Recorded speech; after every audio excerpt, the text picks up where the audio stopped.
Shalom, and thank you for watching this video from HaDerekh Synagogue. I hope you are liking the content we are bringing you. If you could like and subscribe to our YouTube channel, that will greatly help us. And to further help bring great content to you from our teachers, if you could please consider to donate to HaDerekh Synagogue. The link is in the description box below. Thank you for watching. Procuring the paraduma. Bamidbar 19:2 says that Aharon, we are to bring you, to Aharon that is, the red heifer. However, nothing is said regarding the procurement process. Is it supposed to be a gift? Are we allowed to purchase the red heifer from the nations? Are we allowed to purchase her from idolaters? Are we limited to sellers who are of Jewish descent? Rashi, looking at verse 2, notes that while the vowel of vayehu read as bring, they can be read vayehu, which means sell. Rav Eliezer understands the verse in accordance with the vowelization of vayehu, which is to sell. And yes, it was the same Rav Eliezer from before. Therefore, the rabbis have the idea that the paraduma must be purchased using the temple funds, allowing it to become a dedicated holy item. And that sits really well with me. In reference to its purchase, Avodah Zarah 23a quotes Rav Eliezer and says that we may not purchase the paraduma from idolaters. However, the sages permit it. Rav Eliezer rules against purchasing from idolatrous nations in fear that there is a lack of quality control, so to speak, and the possibility of, my apologies, sodomy against a heifer exists. The sages, on the other hand, use Yeshayahu 67, which refers to Kedar, a place inhabited by idolaters. If we are allowed in Yeshayahu to purchase flocks bound for sacrifice from the idolaters of Kedar, the sages postulate that all animals are available for sacrifice.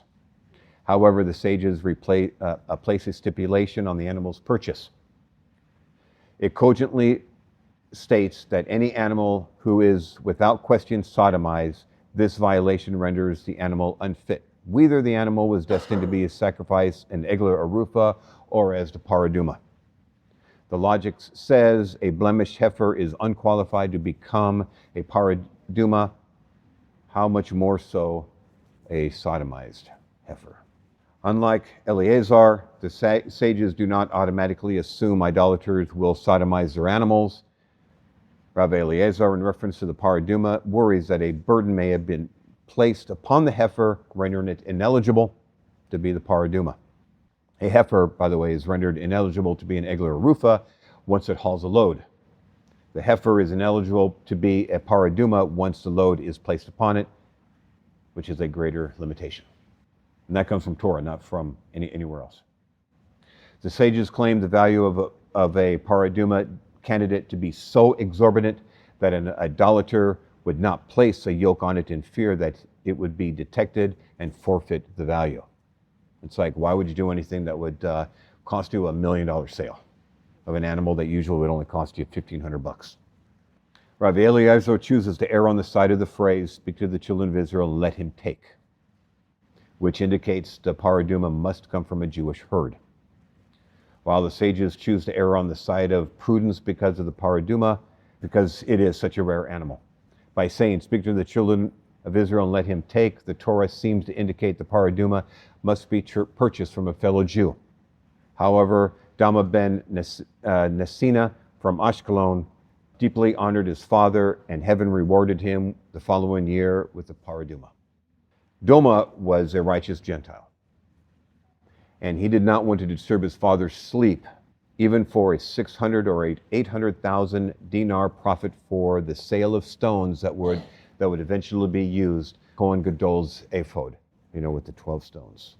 So he would not disturb his father for that sale. So therefore, God awarded him with this, according to the Midrash. By relating this story, Rav Eliezer seems to be contradicting himself from his statement in 23a. But one must understand that the sages of Israel purchased a red heifer from Dama and then sold it to the temple. Therefore, Rav Eliezer is not contradicting himself. Instead, he is given historical evidence to support his summation. Once a paraduma is inspected and possesses the rigorous requirements, the deputy Kohen Gadol must prepare himself for the task ahead.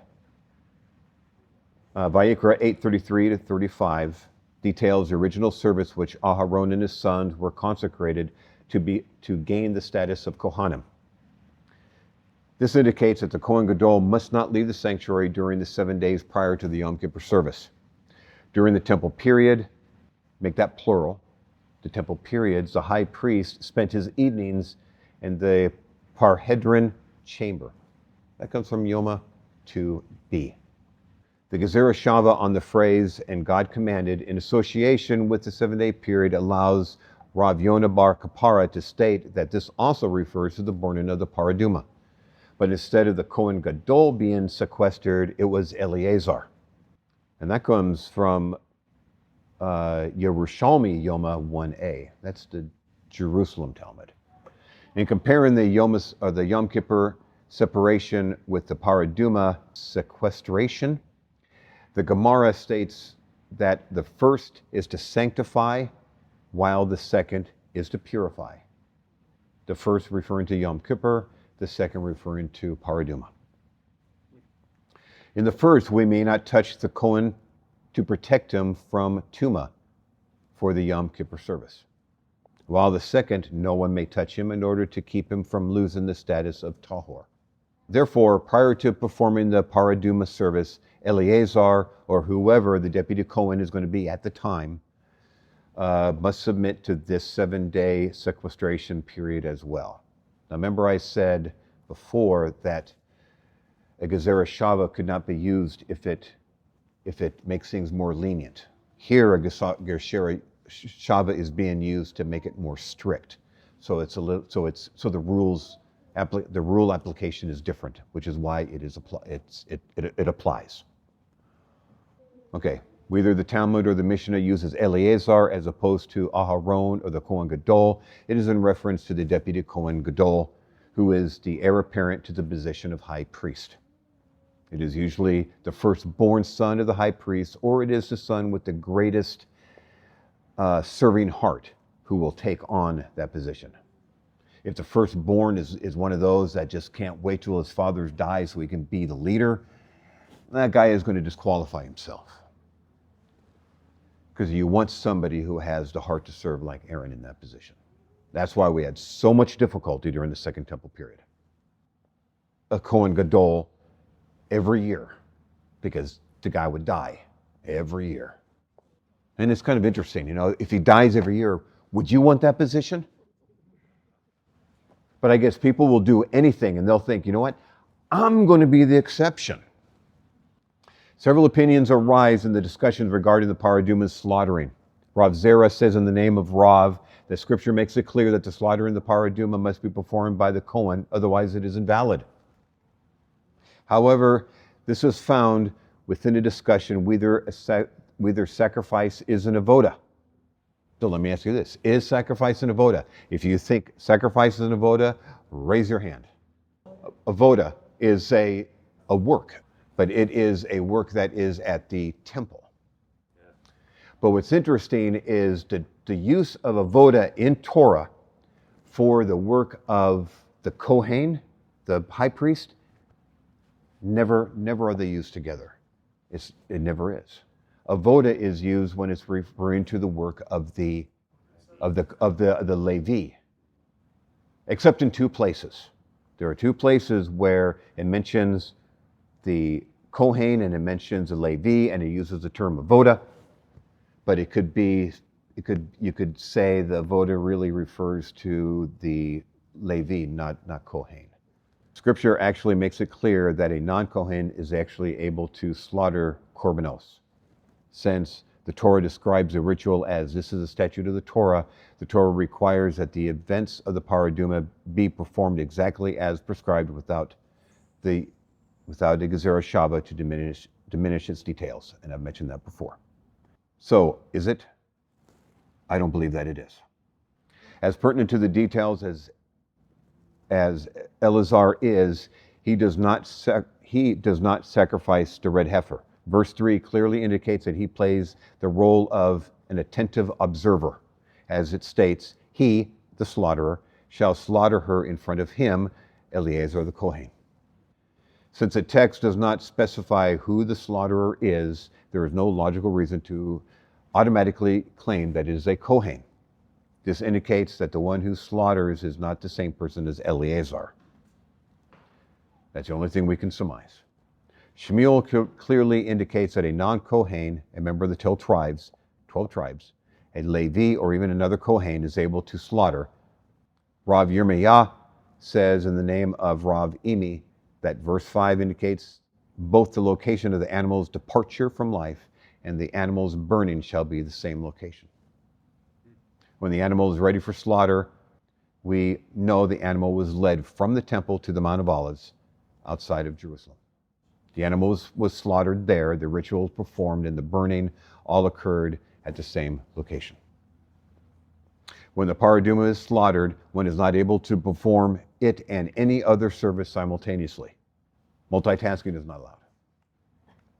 The service must be performed lishma, for its own sake, just like any other chatas sacrifice. Otherwise, it is rendered invalid. The verse says, he shall slaughter it, and not he shall slaughter it and its fellow. The Kohen invalidates the service because he performed another task simultaneously. However, if one slaughters another unconsecrated animal along with the paraduma is invalid, but the slaughter of the other animal is valid. When the animal is slaughtered, her blood is collected. According to Mishnah Para 3:7, the blood from the cut is received in the left hand and flicked 7 times toward the sanctuary with the right index finger. The rest of the blood collected from the paraduma presumably was collected in one of the golden bowls. And you can go to Ezra 1:10 for that. For the blood had to be collected and burned with the rest of the animal.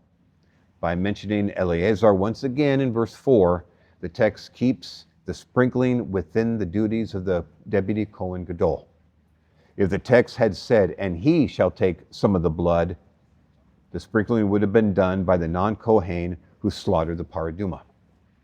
The phrase, and he shall slaughter and he shall sprinkle, in verse 3 indicates the paraduma needs to be slaughtered outside the gate on the Mount of Olives so that the priest may face the sanctuary and sprinkle the blood toward the sanctuary. Rav Yehuda taught that to the front, El Paneh, is precise because of the use El. However, the rabbis indicate that El does not necessarily make it precise. The verse in question is found in Vayikra 16:14. Rav Yehuda then postulates, he shall sprinkle toward must also be precise. However, the command of paraduma is already precise because the mitzvah begins with, this is the statute of the Torah. And I know I've come back to that before. Therefore, the conclusion is that the blood is sprinkled toward the sanctuary, not necessarily directly in front of the aron, which is the ark. With each flick of the finger, the Kohen wipes his finger directly upon the fur of the paraduma. When the Kohen finishes sprinkling the blood of the paraduma toward the sanctuary, he wipes his hand on the fur of the cow. The rest of the collected blood is carefully poured onto the animal's fur, making sure every bit was removed from the bowl. Now the animal is ready to be burned. This also assumes, I don't have this written here, but it also assumes that as it's flicked, whatever is being flicked is also landing on the animal as well, but it is being flicked toward the sanctuary. So from the sanctuary, paraduma, Kohen, Deputy Kohen Gadol, you can get a line of how everybody is aligned. There has been 9 red heifers total. One that began the process, and all the other ones were during the Second Temple period. So that one red heifer survived during all of the Mishkan, and then all of Shlomo's temple, yes, until its destruction.